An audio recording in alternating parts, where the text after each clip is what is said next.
نحمدہ ونصلی علی رسولہ الکریم اما بعد فاعوذ باللہ من الشیطان الرجیم بسم اللہ الرحمن الرحیم۔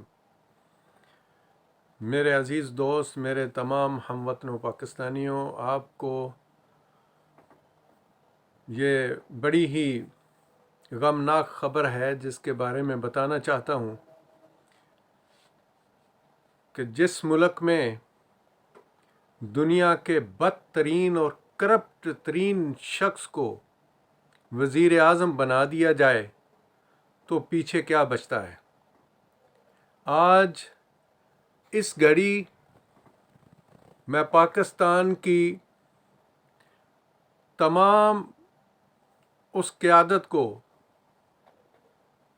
جو اس بے ایمان انسان کو، جو اس لٹیرے انسان کو وزیر اعظم بنانے کے لیے کھڑے تھے، جس کو شریف فیملی کے، یہ شہباز شریف جس کو کہتے ہیں، ان تمام کرپٹ اور تمام بے ایمان اداروں اور تمام پاکستان کے ان بے ایمان لوگوں کو اس بے ایمانی کے لیے بڑی مبارکباد دیتا ہوں، اور یہ کہتا ہوں کہ رب کی ذات موجود ہے۔ آپ دیکھتے رہیے گا کہ یہ تمام بے ایمان جو ہیں، یہ ایک دن اپنا اپنا حساب کس طرح سے دیں گے۔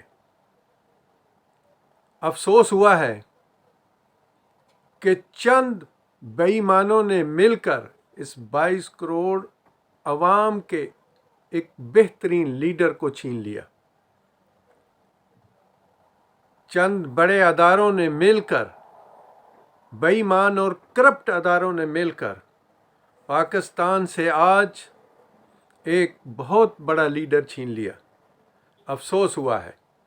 لعنت بھیجتا ہوں ان تمام اداروں پر جنہوں نے ایک کرپٹ ترین انسان کو اس ملک کا سربراہ بنا دیا، اور افسوس مجھے اپنی اس بڑے ادارے پر ہے جو اس ملک کا سب سے زیادہ محافظ تھا۔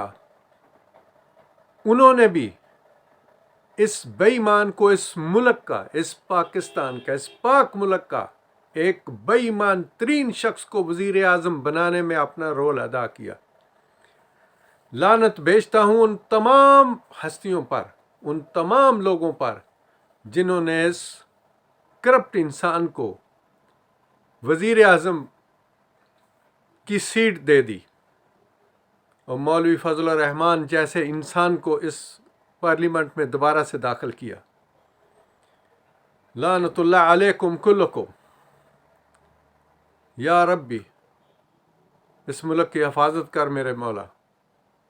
میں تمام اپنے دوستوں کو، اپنے ساتھیوں کو گزارش کرتا ہوں کہ اس ملک کو بچانے کے لیے جو کچھ بھی ہو سکتا ہے وہ ضرور کریں، اس عظیم لیڈر کے ساتھ کھڑے ہوں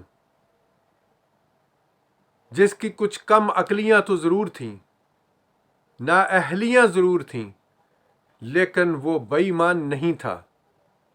آج ایک ایماندار لیڈر کو ہم لوگوں نے کھو دیا، اور کھو کس نے دیا؟ یہ بڑے بڑے اداروں نے کھو دیا۔ بڑے بڑے اداروں نے زبردستی یہ سب کچھ کر لیا۔ لا حول ولا قوت الا باللہ العلی العظیم۔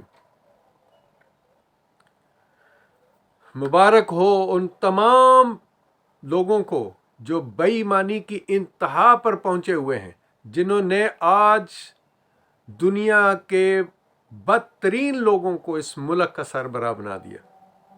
اس کے ساتھ اجازت چاہتا ہوں، اور اپنے تمام لوگوں کی طرف سے انتظار کرتا ہوں کہ ہم اس دلدل سے اب کیسے نکلیں گے۔ اللہ عالم۔ خدا حافظ۔